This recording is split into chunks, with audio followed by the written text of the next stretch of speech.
दोस्तों आज हम बात करने वाले उत्तराखंड के बारे में। उत्तराखंड को देवों की भूमि कहा जाता है। यहाँ पर जितने भी फेमस स्थान हैं जैसे हरिद्वार हो गया, केदारनाथ, बद्रीनाथ, फूलों की घाटी, जितनी भी फेमस जगह हैं सभी के बारे में आपको डिटेल से जानकारी दूंगा। तो आपसे रिक्वेस्ट है कि वीडियो पूरे देखिएगा। देखिए, उत्तराखंड पहले उत्तर प्रदेश का हिस्सा था जो कि बाद में अलग होकर उत्तराखंड के नाम से जाना गया। दोस्तों जैसे ही आप उत्तराखंड में एंटर करते हो तो सबसे पहले अपन देखेंगे हरिद्वार। हरिद्वार में इसलिए बोल रहा हूँ क्योंकि यह 4 धाम यात्रा का प्रवेश द्वार है और कहा जाता है कि जब समुद्र मंथन हो रहा था तो अमृत की 4 बूंदें गिरी थी, उसमें से एक बूंद हरिद्वार में गिरी थी। इस कारण से हर 12 वर्ष के अंतराल में यहाँ पर कुंभ मेला लगता है जिसमें से करोड़ों की संख्या में श्रद्धालु आते हैं और यहाँ पर स्नान करते हैं। और ये भी कहा जाता है कि समुद्र मंथन के बाद श्री हरि विष्णु और भगवान शिव ने स्वयं यहाँ पर अवतार लिया था, जिनके नाम से बद्रीनाथ और केदारनाथ 2 मंदिर भी हैं। आगे मैं आपको उन्हीं के बारे में जानकारी दूंगा। तो चलिए अपन देख लेते हैं। तो यहाँ पर देखिए गाइस, यदि मैं आपको मैप में जूम करके दिखाता हूँ तो यहाँ पर दिखेगा आपको केदारनाथ मंदिर, जो कि बहुत ही खूबसूरत से है।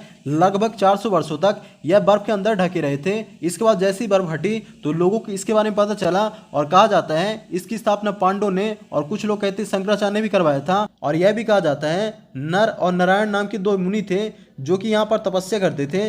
उन्होंने शिव जी को प्रसन्न किया और उनसे कहा कि आप लिंग के रूप में यहीं पर विराजमान हो जाइए। तो शिव जी ने यहीं पर विराजमान हो गए। इसके बाद में मंदिर भी बनाया गया। इसी के पास में आपको केदारनाथ पर्वत भी मिलेगा। ये जो मंदिर रहता है साल के 6 महीने बंद रहता है और 6 महीने खुला रहता है, क्योंकि यहाँ पर बहुत ज़्यादा बर्फबारी होती है इस कारण से। तो यहाँ पर देखिए दोस्तों, ये है बद्रीनाथ। यहाँ पर आपको भगवान श्री हरि विष्णु का मंदिर मिलेगा। यदि आप मैप को जूम करेंगे तो आपको बहुत ही सुंदर सा मंदिर दिखेगा।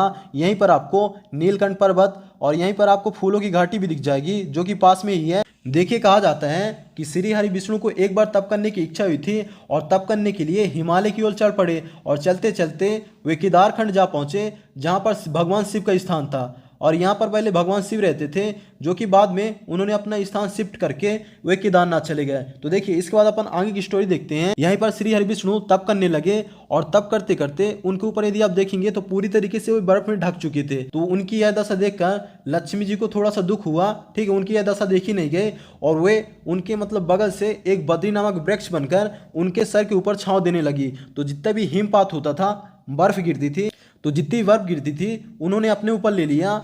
और बाद में यह जगह बद्रीनाथ के नाम से जाने लगी क्योंकि यहाँ पर बेल के पेड़ बहुत ज़्यादा थे। इसके बाद चलिए दोस्तों अपन देखते हैं फूलों की घाटी, वैली ऑफ फ्लावर। यदि मैं मैप को जूम करूं तो यहाँ पर देखिए दोस्तों, यहाँ पर लगभग आपको 500 प्रजाति के विभिन्न प्रकार के फूल मिलेंगे। इसे मैं धरती का स्वर्ग ही कहूँगा क्योंकि इससे खूबसूरत जगह आपको कहीं नहीं मिलेगी।